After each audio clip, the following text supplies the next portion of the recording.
श्री कृष्ण हिंदू धर्म में भगवान हैं। वे विष्णु के 8वें अवतार माने गए हैं। कन्हैया, माधव, श्याम, गोपाल, केशव, द्वारकेश या द्वारकाधीश, वासुदेव आदि नामों से भी उनको जाना जाता है। कृष्ण निष्काम कर्मयोगी, आदर्श दार्शनिक, स्थितप्रज्ञ एवं दैवी संपदाओं से सुसज्जित महान पुरुष थे। उनका जन्म द्वापर युग में हुआ था। उनको इस युग के सर्वश्रेष्ठ पुरुष, युग पुरुष या युगावतार का स्थान दिया गया है।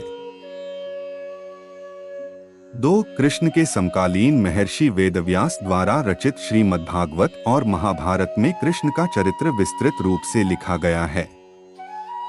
भगवद गीता कृष्ण और अर्जुन का संवाद है, जो ग्रंथ आज भी पूरे विश्व में लोकप्रिय है। इस उपदेश के लिए कृष्ण को जगत गुरु का सम्मान भी दिए। 3. बाल कृष्ण का लड्डू गोपाल रूप, जिनकी सदियों से घर घर में पूजा की जाती रही है। कृष्ण वसुदेव और देवकी की 8वीं संतान थे। देवकी कंस की बहन थी। कंस एक अत्याचारी राजा था। उसने आकाशवाणी सुनी थी कि देवकी के 8वें पुत्र द्वारा वह मारा जाएगा। इससे बचने के लिए कंस ने देवकी और वसुदेव को मथुरा के कारागार में डाल दिया। 4. मथुरा के कारागार में ही भादो मास के कृष्ण पक्ष की अष्टमी को उनका जन्म हुआ। कंस के डर से वसुदेव ने नवजात बालक को रात में ही यमुना पार गोकुल में यशोदा के यहाँ पहुंचा दिया। गोकुल में उनका लालन पालन हुआ था। यशोदा और नंद उनके पालक माता पिता थे। 5. बाल्यावस्था में ही उन्होंने बड़े बड़े कार्य किए, जो किसी सामान्य मनुष्य के लिए संभव नहीं थे। अपने जन्म के कुछ समय बाद ही कंस द्वारा भेजी गई राक्षसी पूतना का वध किया। उसके बाद शक्तासुर, तृणावर्त आदि राक्षस का वध किया। बाद में गोकुल छोड़कर नंद गांव आ गए। वहां पर भी उन्होंने कई लीलाएं की, जिसमें गोचारण लीला, गोवर्धन लीला, रास लीला आदि मुख्य है। 6. इसके बाद मथुरा में मामा कंस का वध किया। सौराष्ट्र में द्वारका नगरी की स्थापना की और वहां अपना राज्य बसाया। पांडवों की मदद की और विभिन्न संकटों से उनकी रक्षा की। महाभारत के युद्ध में उन्होंने अर्जुन के सारथी की भूमिका निभाई और रणक्षेत्र में ही उन्हें उपदेश दिया। 124 वर्षों के जीवन काल के बाद उन्होंने अपनी लीला समाप्त की। उनके अवतार समाप्ति के तुरंत बाद 7. परीक्षित के राज्य का कालखंड आता है। राजा परीक्षित, जो अभिमन्यु और उत्तरा के पुत्र तथा अर्जुन के पौत्र थे, के समय से ही कलयुग का आरंभ माना जाता है। हिंदुओं के इतिहास, साहित्य और धर्म का एक दृश्य, जिसमें उनके शिष्टाचार और रीति रिवाजों का 1 मिनट वर्णन और उनके प्रमुख कार्यों 1863, 147, 9, 15,50,762 से अनुवाद शामिल हैं। 8. भगवान कृष्ण की सुंदरता दिखाती एक छवि। माँ यशोदा के साथ श्री कृष्ण, माँ यशोदा के साथ श्री कृष्ण। अनुक्रम, नाम और उपशीर्षक। कृष्ण एक संस्कृत शब्द है जो काला, अंधेरा या गहरा नीला का समानार्थी है। 8. अंधकार शब्द से इसका संबंध ढलते चंद्रमा के समय को कृष्ण पक्ष कहे जाने में भी स्पष्ट झलकता है। 8. इस नाम का अनुवाद कहीं कहीं अतिआकर्षक के रूप में भी किया गया है। 9. श्रीमद् भागवत पुराण के वर्णन अनुसार कृष्ण जब बाल्यावस्था में थे तब नंद बाबा के घर आचार्य गर्गाचार्य द्वारा उनका नामकरण संस्कार हुआ था। नाम रखते समय गर्गाचार्य ने बताया कि यह पुत्र प्रत्येक युग में अवतार धारण करता है। कभी इसका वर्ण श्वेत, कभी लाल, कभी पीला होता है। पूर्व के प्रत्येक युगों में शरीर धारण करते हुए इसके 3 वर्ण हो चुके हैं। इस बार कृष्ण वर्ण का हुआ है, अतः इसका नाम कृष्ण होगा। 10. वसुदेव का पुत्र होने के कारण उनको वासुदेव कहा जाता है। कृष्ण नाम के अतिरिक्त भी उन्हें कई अन्य नामों से जाना जाता रहा है, जो उनकी कई विशेषताओं को दर्शाते हैं। सबसे व्यापक नामों में मोहन, गोविंद, माधव 11 और गोपाल प्रमुख हैं। 12, 13।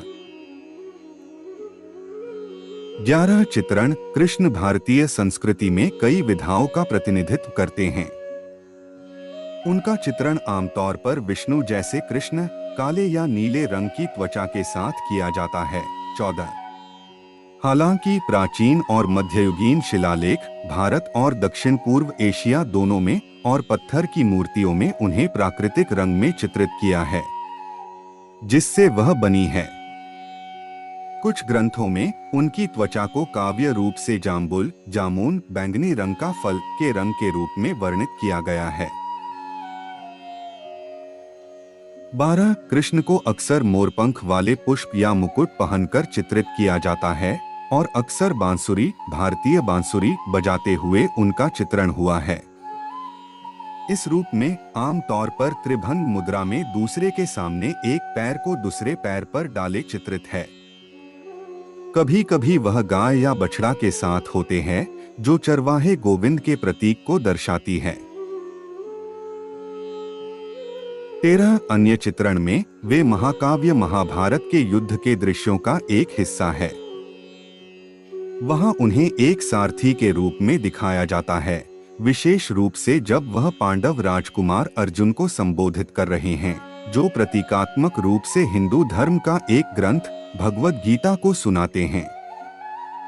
इन लोकप्रिय चित्रणों में कृष्ण कभी पथ प्रदर्शक के रूप में सामने में प्रकट होते हैं या तो दूरदृष्टा के रूप में, कभी रथ के चालक के रूप में।